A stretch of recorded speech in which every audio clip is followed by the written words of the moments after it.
Welcome to Legacy Unscripted, sponsored by Progeny Coaching. This is the podcast where sports and business collide. I'm your host, Russ Katzman, and here we'll skip the fluff and get straight to the hustle. From athletes turned entrepreneurs to impact-driven business leaders, we dive into the wins, the lessons, and some of those failures that make our legacies worth living. Today, I'm happy to welcome Martin Brown, President and CEO of Steel Sports. Martin, welcome to the show. Thanks for having me. Pleasure to be here. It's a pleasure to have you. So, there's lots of stuff we could start with, be given your background, storied background, etc. But I'm curious about one of the relationships you've spoken of, and that is with the great Tommy Lasorda. Tell me about how you know Tommy. Yeah, so Tommy Lasorda is really the foundation of Steel Sports, which is the organization that I lead. He was really, his philosophy and methodology really became apparent to our founder. Steel Sports is part of a larger organization, and the founder had moved out to California with his young son. They were getting into a new community, and as one of the things to try and become a part of the community, it was getting involved with local sports, right? Particularly on the kids sports. It's a story that every parent probably can muster. Anyone that's moved to a new community can kind of relate to, in terms of, you move there, get your kids involved with activities they then can get friends, then they go to school and all of those things. So they did that, started playing Little League. Our founder, a gentleman called Warren Lichtenstein, was not an avid sports fan, hadn't grown up playing sports, but could see the benefit of his son playing. His son really wanted to play Little League, so they started playing Little League. And it really, through a fortuitous board meeting of his company, the board member asked if Uncle Tommy could come to a dinner. And Tommy. and Warren knew nothing, didn't have any idea who this Uncle Tommy was, but he's like, sure, call the merrier, whatever. So sat down, Tommy joined the dinner, and they got chatting. He didn't really know about Tommy, his illustrious career, which, a lot of people do, having not come from that space. And they really just hit it off. They hit it off as two people, not one, is a business owner, and one is this illustrious, Hall of Fame baseball guy. They just got, two people that had a very similar interest and about the way of doing things. And he invited Tommy to come to one of the Little League games. He said, "Oh, next week we've got a game." Tommy's like, "Yeah, I'll come, no problem. I'll be fine." And he was like, "Okay, of course. The game's at 8:00 in the morning, sure." But lo and behold, a week later, at this Little League park in Southern California, Tommy Lasorda shows up in the parking lot of this game at 8:00 in the morning. Oh, that's funny. Obviously, it's California, so he's a king, so he gets surrounded. So eventually, Warren asks him to come into the dugout. It's where he helped coach and stuff, and the story, or the fable, as it's become in Steel Sports world, is that a kid went up to bat, hadn't had a hit all year. Had come close, fouled off some balls, struck out a bunch of times, flew out a couple of times, and Warren mentioned this to Tommy. He's really getting close. He really tries hard, but he's just, he's losing a bit of confidence. He's not going to hit. So Tommy walks on the field, just stops the game. I mean, again, it's Southern California. You can really do what he wants. Yeah. He could in most places that he went to, and he kneels down next to this kid, and nobody knows exactly what he says to the kid, but people have summarized that it's kind of that philosophy of you've got to believe in yourself, and really create a positive relationship with the kid. And 2 pitches later, the kid gets his first hit. Or Tommy winks at Warren, and that was the story of Warren thinking, okay, maybe there's something in this coaching piece. Maybe I need to understand this guy a little bit more. And that's kind of started a real 15 to 20 year friendship where they went all over the world doing talks and speeches. And the thing about Tommy, he was a very, anybody can Google, YouTube Tommy, they'll find all sorts of things about him, positive, negative, interviews that are where he's rambunctious and all sorts. But he, the one thing that he had, which Warren recognized, and what we try and emphasize and do at Steel Sports, is he had a way building a positive developmental relationship with another person. And for him, it was him and his players. He's one of the first coaches in any sport that didn't just see the players as players and athletes. They saw them as people. And I've been fortunate enough to speak to many people that played to him. And another quick story on it, later in Tommy's life, when we were putting together elements of what was to become the Steel Sports coaching system, which is kind of our version of Tommy's philosophy on paper of how we train our coaches. There was a dinner in Long Island, and Tommy came. He was well into his 90s at that point, and he came. And then Eric Karros, who's on our advisory board, was 92 Rookie of the Year. Dusty Baker, the future Hall of Famer, and Bobby Valentine, as well, all came with Tommy to this dinner. And throughout the entire dinner, they just waited upon this man, whatever he needed. At one point he whispered into Bobby's ear and asked, and Bobby ran off to the kitchen as fast as he could and ran back, and he had a bowl of ice cream. That's what he wanted, So, and I think the point is that these players who were celebrities in themselves, Eric is on TV for the Dodgers, Bobby has gone on and won championships in Japan, managed the Red Sox, managed the Mets. Dusty's obviously done great things as a player manager. So they're celebrities, athlete celebrities in their self. But the way that they just admired this man goes to show the relationship that he created with them. It's funny, another person on our advice was Jerry Royster, who actually Tommy traded to the Braves for Dusty when he was manager.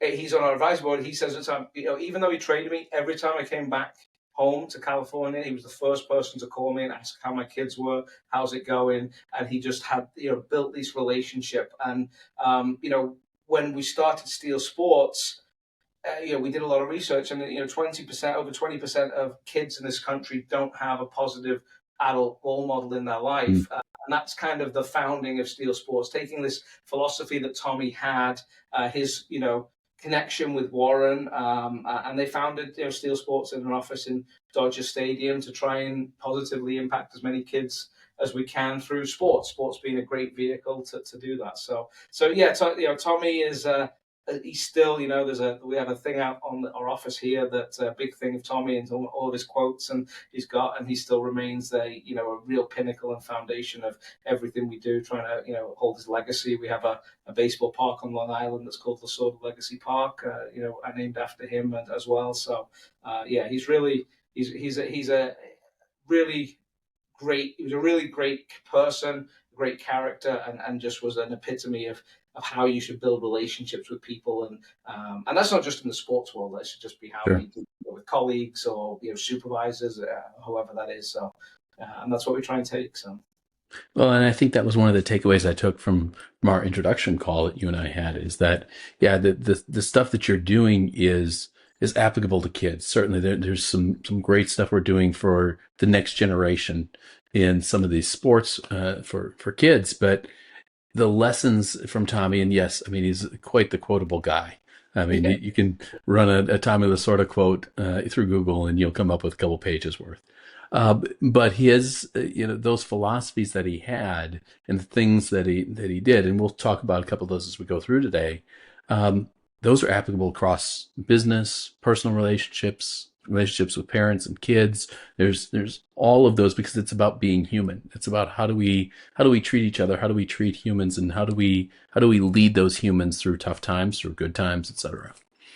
You're 100% right, and I think that's what Warren has taken. And I think he stumbled upon it. I don't think this was some great, philosophy that back when Steel Sports was founded after his meeting Tommy in 2009, Steel Sports was founded in 2011. It wasn't this great kind of methodology of let's get this. We've kind of stumbled into it, but realized across the way that these the elements of what is our coaching system, which are the methodology and philosophy of Tommy's kind of teaching, do apply in everything. We actually go out and we'll do seminars, with our sister business units, which are not in sports. They're in lots of different diverse industries. And I think, that message of whether you're a supervisor to an employee, whether you're an employee to an employee, whether you're the employee to the supervisor, developing a positive relationship can only foster teamwork, can only foster growth, and then can only foster, successful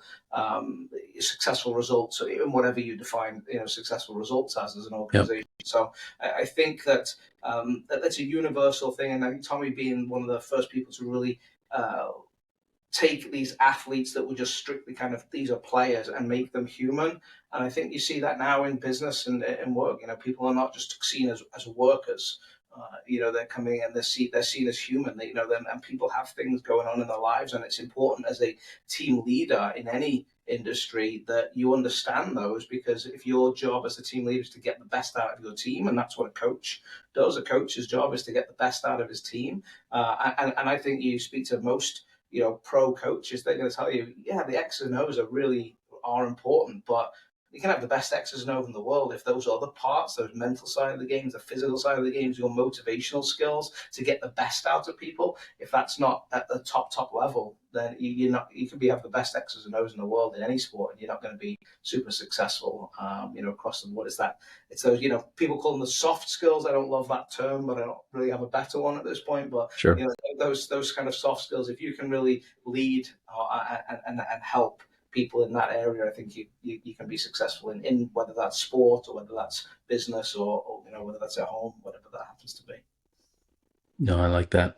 Yeah, it's interesting, and I'm going to take us down a little bit of a rabbit hole here, just on the business model, because you have a business model that's based on philosophies that were shared with a celebrity, and in today's terms, you might call that person an influencer. Given, as you said, Southern California is a god, for goodness sakes. Everybody knew who Tommy was. If you think about the way business works today, I don't know that we have those same kind of natural evolutions of relationships, right? I think more often businesses go out and search for somebody who is an influencer and say, hey, can you come be the face of our business?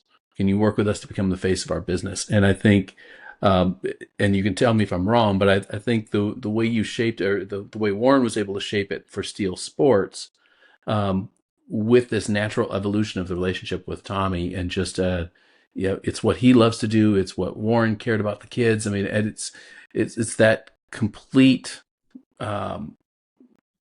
ecosystem that the two of them were able to create around these philosophies that made it so powerful to what you're able to do now. Do you see that happening anywhere else in today's market? I don't see it in today's market, and I think one of the things that, and I think you're right. There are plenty of businesses, not just in sports, that they find that influencer and they come up. And at the end of the day, there's a couple of things that we utilize at Steel that I think makes it very important, and whether it can be successful or not. And number one is that it has to be genuine and authentic.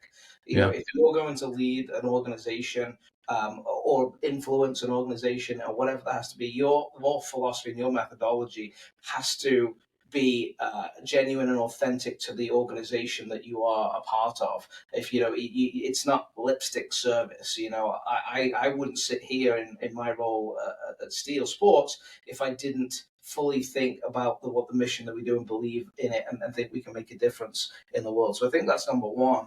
I think number two, as that influencer, if you like, or leader, I think it's important to internalize that mission and those values of that organization, which kind of in turn makes it authentic, to you. So I think internalizing the what you want in that organization, from the values that they have to the mission that they have to the way that you want it to be structured, even if that's in some sort of operating system, whatever that happens to be, you have to be able to internalize that. And then I think the last one is you have to lead by example on that, and one of the things that Tommy did is whether it was somebody like Jerry Royster who he traded away, he was still that same person, even though he was no longer paying for him, he still had a vested interest in that human. And I think those elements are something that's quite unique to us. I don't see them in other places, but I think organizations, sports and non-sports, can replicate that, but I think they have to find that right person that really starts with someone being that's genuine and authentic. And I think founders have that. That's why you see, if you think about the big founders like Steve Jobs and those things, they were the founders. They internalized. They were genuine, authentic about what they wanted to do with their companies and their organizations, and people can follow that. If you're just going to bring in somebody and say, okay, this is the person, you do lose a little bit about that. That kind of magic, I think, that goes into an organization. Yeah, I think it's that visionary head, right? Yeah. Whoever's in leading the organization, just to be able to see where we're going and to be able to express that to the people around them, and then to individually lead them in that direction, whether it be on a baseball team or something, as you said, like an Apple or Phil Knight with Nike, or pick your poison. I mean, whatever business you're with, it's that visionary head that helps to lead it. 100%, yeah, and I think you can. You look at many, you use a couple of different Apple and Nike and those organizations. I think you can take a lot of those top companies that you would deem has been successful, at that level, and I think you can look at all of them and probably in 99% of them, you're going to find that person that was genuine, authentic, and that visionary that was able to, start that company and take it to that next level and bring a ton of people along with it, because it takes a village to run any organization. I mean, we have 50 full-time employees, 125 part-time employees, and 175 coaches around the country at Steel Sports, and it takes a whole village to be successful to do that. You can't just do it by one person, so you have to have the ability to communicate that vision and communicate that and show that you are genuine and authentic about what you want to do and what you want to believe in for your organization. Now, it's interesting because you're in a different kind of role with that now, right? Because typically we look for that visionary to kind of come from the CEO and founder, et cetera, et cetera. And you've done that before with, past organizations and stuff. Now you've been hired in by Steel to be that CEO, to be that leader of the organization, to be that president for us and take us places. How do you do that with, lack of a better term, someone else's baby, right? How do you adopt that and become that visionary for it? It's interesting. I think two things. One, I think you have to believe in the person that then hired you. So, understanding what Warren's vision for Steel Sports was and seeing his passion and that he was genuine and authentic about impacting kids positively and as many kids as possible, that certainly helps. Yep. Secondly, I think coming into an organization where I wasn't coming from a different industry, I was able to apply the things. So I worked in the same industry, but it was my company. My company was acquired by Steel back in 2018. So I kind of had that for 15 years, and I've been in that founder and visionary kind of role. So that's to me, it was all that I've kind of known. So throwing myself into this, I wasn't going to do it any other way, providing I knew that he was genuine and authentic. And he had that vision. As long as those two things aligned with me and my vision aligned with his vision, I don't see there a space. I see Steel Sports as kind of my baby. It isn't. It is his baby, and Sure. I am really the custodian, of it. But when I internalize it, I see it as mine, and I think that's important for everybody that works under me to be able to see that, because I think it helps them buy into everything that you're doing as well, and you're not just a hired person that is coming in. And I think that's important, particularly when you're trying to impact kids, because that will translate to the work that you do with those kids on a daily basis. So. Well, and I think you hit on it there, saying you kind of have to adopt the baby yourself, right? Yeah. It becomes whether foster parent, custodian, whatever verbiage you want to use for it or analogy. I mean, it truly does have to become your own, and you have to be able to live and breathe and everything that it is. So talk to me about that. Talk to me about the acquisition process, right? That's always unique. That a lot of the people that listen, some of the clients that I work with and stuff, they want to build something to be able to sell it, right? And have somebody acquire it or take it and run with it, etc. You are acquired, you stuck around, you've joined in with Warren's vision, etc. That doesn't always happen. Tell me some of the good and bad about the acquisition process. Yeah, I mean, honestly, it was never my intention. I know a lot, as you said, a lot of people found something and with the goal solely of, okay, my exit, Yep. what's my exit strategy, right? I'm getting out at this point, this is what I want to do, and then I'm moving on to the next thing. It was never really a passion of mine to get out. I mean, I loved sports, I loved working with kids. I built something that was quite successful. It certainly wasn't going to take over the world, as an organization. It was, small to medium sized. And I happened to know some people that had been acquired by Steel, and through them they kind of came to me and said, "Hey, what do you think about joining forces?" And that's really where the conversation started. It was probably like a 2 year process to go through, and at the end of the day, I mean, the acquisition, part of it plays into it. The acquisition certainly was. It wasn't going to be enough for me to ever retire. I was also not particularly old. I was in my mid 30s when that happened. So. Sure. So it was never going to be kind of, hey, this is my retirement plan. I'm going to sit around and do nothing. So for me, it was like, do I go do something else? Which definitely was interested in doing. Do I kind of potter about and do some consulting with people, or do I join Steel? And I think once I spoke to the people that were a part of Steel, once I spoken to Warren, and the person that was the CEO prior to me, or prior to him, I think it was pretty clear that I could see something really, magical in something that I would like to be a part of. And I say one of my goals that I was never able to achieve myself was to kind of scale and expansion. It was self-funded. Everything we made in my business went back into the business as an investment. We had no outside investment, at the time, and obviously part of that is there was certainly not the private equity kind of money that's available in youth sports as there was when I founded the my organization. So it was always just about believing in what the project could be, and I could never really get to that point with scale. It made had a really nice business, but I saw that the opportunity to scale, which was always something I was interested in, and Yep. see how we could act around the country, and Steel gave me the best opportunity, I think, to do that. And it was kind of a, all right, let's see for a couple of years how this goes, and unfortunately or unfortunately, though, 2 years took us right into the start of COVID, which kind of changed, Of everything on that course. journey. So I don't know if COVID hadn't happened, where things would have been. I happened at that time to interview for another position in Steel Sports, and was fortunate to spend a lot of time during that interview process with Warren. And coming out of that, he said to me, I had some ideas, and he said, well, I'd like you to kind of run the whole thing, and what do you think? And once that kind of came about, I was like, yeah, I'm going to treat this as if it is my business, and I can lead this. And he was willing to give me enough flexibility to bring my own ideas in as well. And we talk regularly, and move the company to where we want it to be. So yeah, you're right. It's not.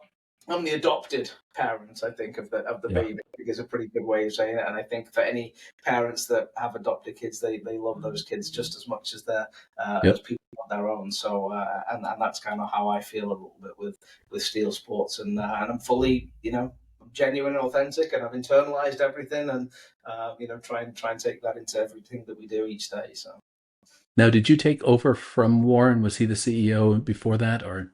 no, so once COVID hit, there was a CEO of Steel Sports. So I Okay. was kind of interviewing at that time for the president of soccer, I think it was going to be called, which was Okay. kind of one step up. It was that somebody that I had been reporting to that had left, and I was interviewing for that job. And then there was a CEO of Steel Sports, and then once COVID hit, I think Warren really saw it as an opportunity to remake Steel Sports into what he had always visioned it to be, and Mhm.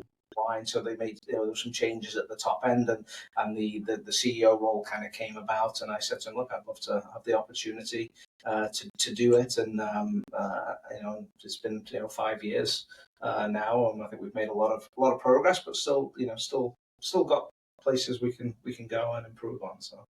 So talk to me then about the challenges of the leadership team, because it wasn't like you were able to come in and take the topsoil off and put your own people in, right? So talk to me about the challenges of adopting a Yep. leadership team and being appointed the head of this team to see, how do you get the best out of those individuals? How do you start to motivate them? Talk to me about what those early relationships look like. Again, this is the fortunate side of COVID is I did actually get to decide who to bring back into Mm. it. So actually, when COVID hit in March of 2020, it was actually funny. I left the hospital with my wife. We had a baby, and as the day we left was the first case of COVID Uh-oh. in that hospital. Wow. So I kind of just had a baby, and then the world changed, and basically everybody at Steel was kind of furloughed as we reassessment. And then there was one or two, I think it was like four people that were kind of brought back. I happened to be one of them to kind of just keep the business alive, through the time, the uncertainty, particularly those first 6 to 8 weeks of that Sure. spring of COVID. There was a lot of uncertainty. You didn't know what was happening, and it was a case of like, let's keep it alive, and then we're going to figure out and reemerge out of this. So once we reemerged, and Warren graciously asked me to be the CEO, I really did kind of get a chance to have a white piece of paper and say, okay, this is how we're going to structure it and who should fill the right roles. Some of those people were part of the prior regime.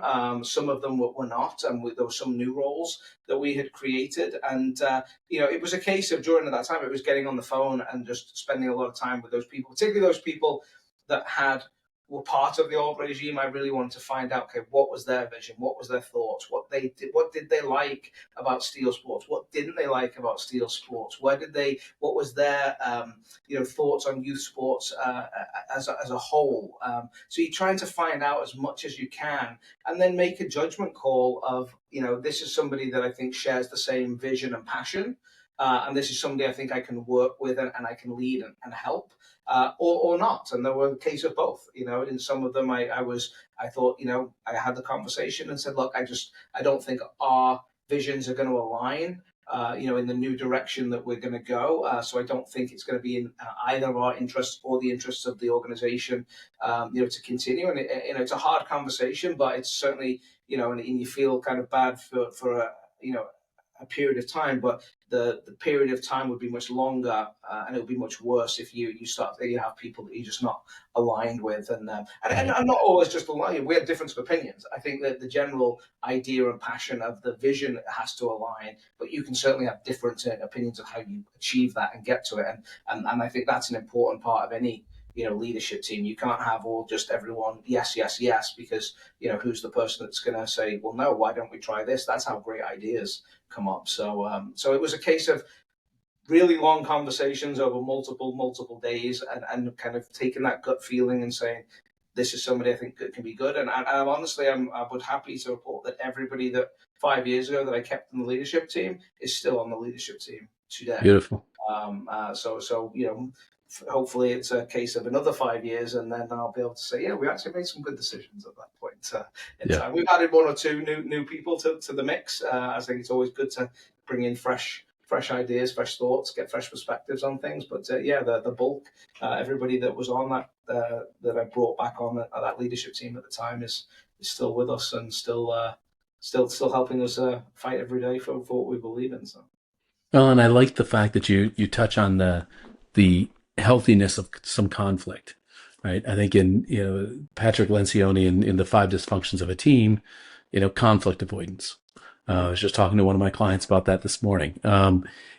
Talk to me a little bit about conflict within this environment, because the trouble when we've got a business that is very altruistic, right? We're out here for the good of the kids. We're out here to have better influence on the lifestyles of our kids and who they're becoming as individuals, etc. When you get an altruistic organization like that, sometimes we think everybody's rowing in the same direction. They all want the same thing. There's not going to be any conflict. It's not true. Talk to me a bit about some of the strongest conflict you've seen in the office and how you get through something like that. Yeah, actually, we have some cultural characteristics that we have our core values at Steel Sports. And we have some what we call. I don't love our term cultural characteristics. Changing it because I much prefer the guiding principles as a term. And one of them is family. And the reason we chose family is because I think in any human the most conflict they probably have is with family, but it's healthy conflict, generally speaking, right? You disagree with your spouse, you disagree with your kids, you get into Mm-hmm. arguments with your kids, you get into arguments at Thanksgiving about, this sports team or that politics or whatever it happens to be. But generally, and I'm going to speak generally, of course, not in every situation, generally families move past that, and it's just one of those things, right? And so we really, when we looked at what we wanted to have as our kind of guiding principles, we really wanted family to be a part of that, and it was purely about the conflict, conflict resolution, and seeing it that we are a family, we're going to disagree, but it's important for us to kind of get that out in the open and then move on from that. And I think that one of the things that is really important when you have conflict is, as the leader of the team, particularly, and I tell my staff all the time, I will give you all the time in the world to tell me why I'm wrong with that decision. Mm-hmm. But at the end of the day, there still has to be someone that makes a decision, and I expect you to go and sell and portray whatever that decision happens to be. But I will give you unlimited amount of time to show me why that decision you disagree on, why you disagree with it. And I think having that open and honest space for people to say, not fearful of like, oh, well, I don't agree with that, I'm just going to kind of cower in the corner. I want people to come and say, no, that's a bad decision, that's a bad policy, that's a bad direction we should go, and this is why. Where I think where we I tell my team all the time is, you can come with that, but also come with a solution. That's an important part of it too. So I think an important part of all of conflict is having the space to be able to verbalize that conflict, give the people time to really, convince you, and then be able to make sure that they get on board with whatever the decision happens to be. And I think, generally speaking, in my experience, and I've had plenty of conflict with people that have worked for me and I haven't over, my career. I think a lot of the time it's solved by people just knowing that they've been heard. And Yeah. I think a lot of that also goes to customer too. And I think that's no different with the customers. When customers want to, make a complaint in any industry, sometimes they're not expecting an outcome. They just really want to be heard. And I think that's very true with a team and if they think they've been heard and that you are genuinely listening to what they're saying, I think that's you're 75% of the way there, regardless of what the outcome of that particular conflict happens to be. So I think that's an important part. People need to know that they can stand up in a room of the leadership team or in a one-on-one situation and say, I don't agree with this, and this is why, and this will be my solution. Yep. And you have to, as a leader, you have to listen to that, because particularly if you're in an industry, and you have people that are passionate. I happen to be in an organization, when we're dealing with kids and we're dealing with sports, that people are passionate about it. So when you can see that passion, if you start to dull that, then it's a quick slippery slope to people then, eventually leaving you, because they're not going to feel that they're being heard. They're not going to create good ideas. They're going to kind of pull away from conversations, and that's not what you want as a leadership team. But equally important, the leadership team needs to still speak as one. Once that's gone through it, you have to still speak as one, and I think that's important. So I try and create a place where people can agree, and I've had many conversations with people that work for me where we will say, look, we'll agree to disagree on that one, but I have heard you and I've listened to what you've said, but this is the direction we're going. At some point you still need to have somebody that makes a final decision. Yeah. I hear you is a pretty powerful statement. Yeah. It's funny. You talk about the conflict and the need to feel heard and to be able to just vent. Right. Yeah. It's funny. I learned it on the personal side many years ago. My wife, hi, honey, if you're listening to my podcast, I hope you are. She taught me a long time ago, that when you're young, you think, in these relationships, especially as a male, we want to solve, we want to protect, we want to take care of things. And when our wives come to us and vent about something, we want to get in and solve it. Yeah. And I remember it specifically. I was helping her with something, or I thought I was helping her, right? She vented about something and I tried to come to a solution. and she stopped me. She's from Boston, so she has no problem just stopping me in my tracks. And she said, "No, I just want to vent." And it was a lesson for me that there are times when people just need to be heard. Um, and I've tried to find those times in the last, 20 years and plus that I've been married, but also on the professional side where, teammates, employees, customers, vendors, they just need to talk. They just want to get it out there. Even going and talking to somebody, especially as a leader, going and seeing them in their cube, in their office, and sitting down in their territory, bringing that defense down, and just letting them talk. It's a powerful piece for the conflict resolution, and I'm glad you were able to bring that up for us. Yeah, 100%. And I think, to quote kind of a sports analogy, and I'll use, I'm originally from England, so soccer is kind of my passion. Of course. Even though we do baseball and softball and other sports here at Steel Sports, but the if you look at soccer and you look at some people that get sent off and red carded, a lot of the times it comes out of boiling up of frustration. Right? They're frustrated with the game. You're frustrated because the way the referee has treated you. You're frustrated with the opponents, and you kind of spiral in it, and you end up doing something silly and getting out. And I think if you don't allow, and that's because of people that boiling up that frustration, and it's the same in a team. If somebody's not allowed to kind of vent and think they're being heard, that frustration just boils up, and yes, they don't get red carded in the workplace, but they end up leaving. And have you just left? Have you just lost a really good person because you didn't spend the time to listen into their thoughts and let them get their ideas out and get their frustrations out and kind of clear the air, for want of a better term. I think it's important. Otherwise, that's just going to bubble up inside of people, and then they start to shut down as individuals, and they're not as productive.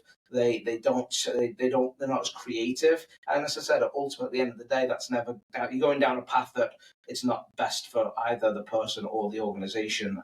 So I think, my advice to anybody is let people go, let them tell you why you're wrong. And that's fine. I don't intend to know everything about everything. Try and make decisions with the information. So bring me the information and make your case, and let's have a conversation about it. And I think that's an important part of that conflict resolution. Yeah. No, that's good. So good culture. You're doing great things with the organization. Sounds like a tremendous place to be. Sounds like you're doing a lot for kids, etc. Talk to me about the tough side right now. What are some of the challenges that Steel's going through, and how do you hope to come through them, or what's keeping you up at night? See? Yeah, what's keeping me up at night? Number one, I think there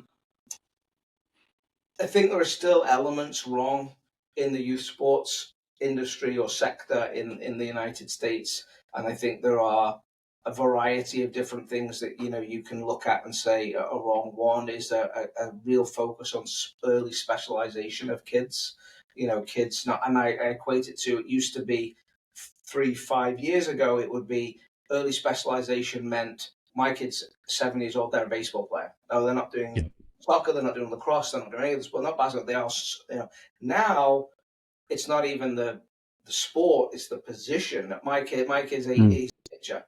He's a hitter, he's a goalie, he's a forward, and so this kind of chase of college and pro opportunities is leading parents that are misinformed that their kid has to specialize and be an expert at 7 or 8 years old, and that's leading to burnout. It's leading to dropout at later, and it's leading to injuries. The amount of kids under the age of 12 that are having Tommy John surgery in baseball is just ridiculous.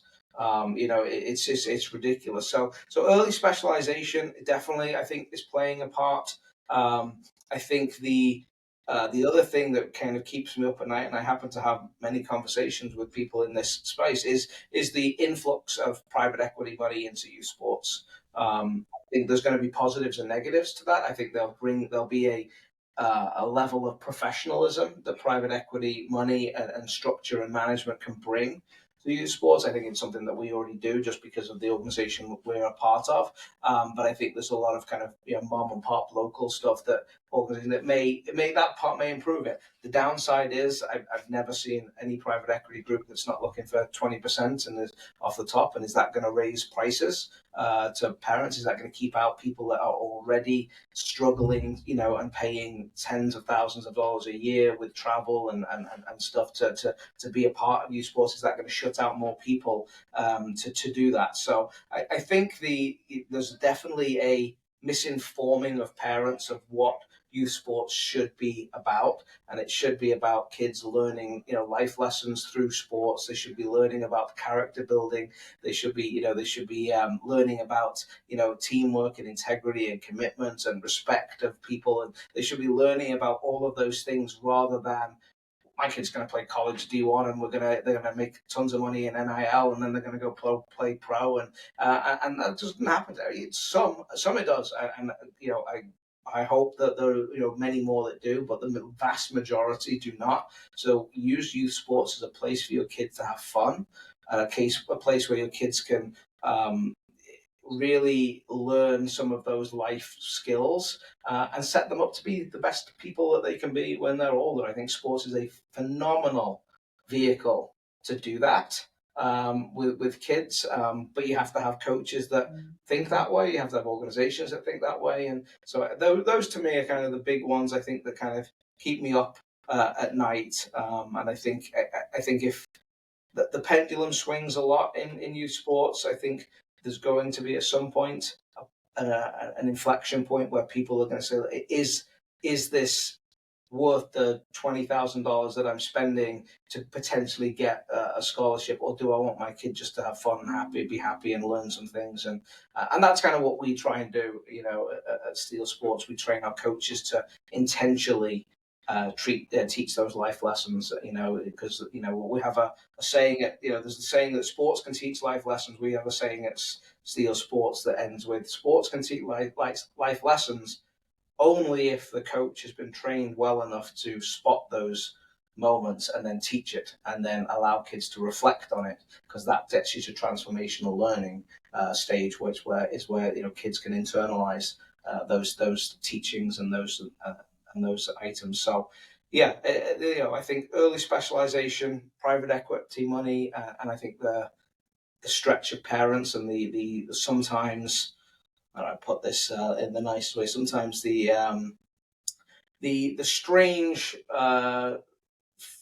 future findings that parents want out of their kids with youth sports, let's say, is sometimes I don't always think it's in the best long-term benefit of kids. I think kids should be kids. They should have fun, and they should and they should play, and they should learn things.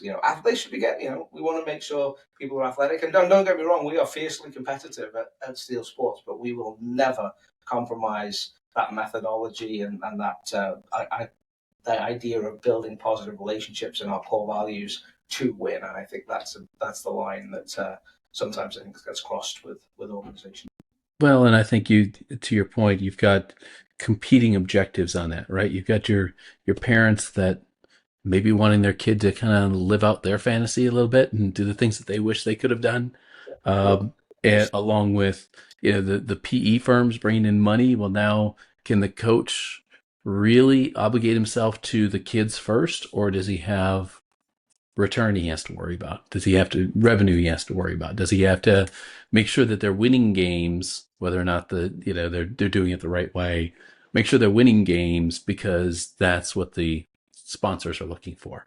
Right. And it's not the local electrician that's putting his name on the back of a t-shirt anymore, right? This is a PE firm coming in and looking for a return. And that's a significant impact that I don't think many people touch on. So I'm glad you brought that up. Yes, no, it's definitely something that we're keeping a close eye on, and I think you make some good points, in terms of what's at the end of the day, what's best for the kids. And I'm fortunate to be leading an organization where yes, we at the end of the day, you have to be sustainable as best you possibly can. Things do cost money. Usually, playing on tournaments, playing on facilities, they do cost money. Paying coaches, it does cost money.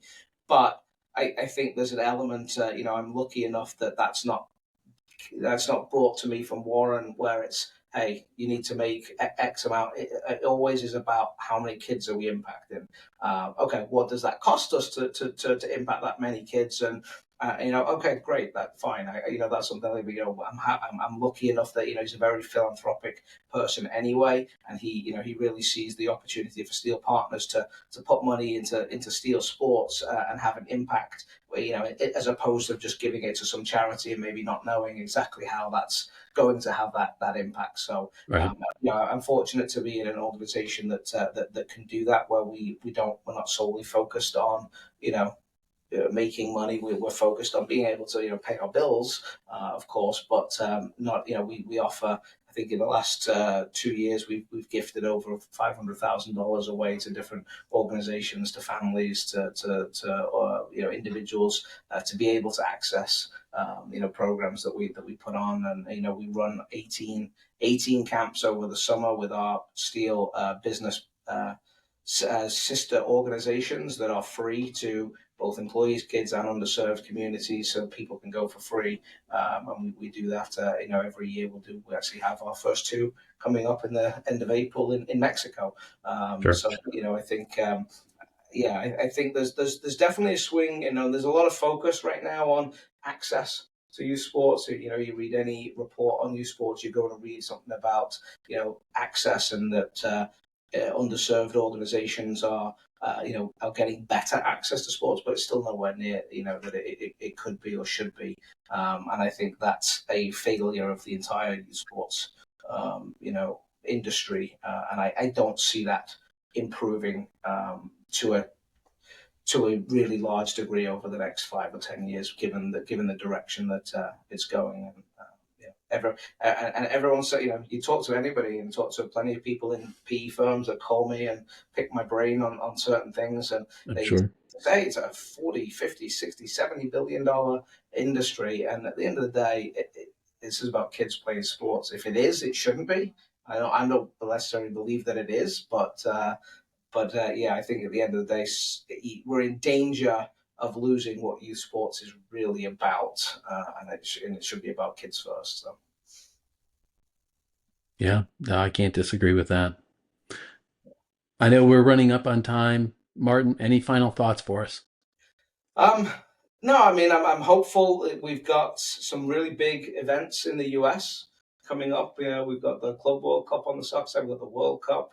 We've got the Olympics in LA 28. So sport is going to be at the forefront of everyone's mindset. Yep. And I hope that these big events that are going to showcase not only the US, but US sport can be used for good over the next 10 years, and can really move the industry forward to really have a focus on, making sure that kids, at the end of the day, once they're done playing sport at whatever point in time, and hopefully they never do, hopefully they go on and play as adults and they play in adult softball leagues, etc.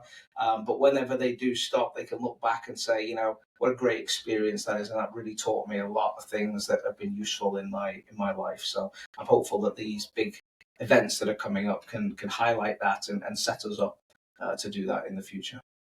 Well, sports is big business, and hopefully we can stay focused on what the true meaning of that big business is. Absolutely. All right, Martin, it's been a pleasure. Appreciate you coming on. Thanks for having me. Appreciate it. Thank you. So that's a wrap for this episode of Legacy Unscripted. If today's conversation sparked something in you, take action today to build your future. Make sure to subscribe, leave a review, and share this with someone who needs to hear it. And if you've got a story to share or you just want to connect, you know where to find me. Until next time, keep it real, keep it bold, and keep living your legacy.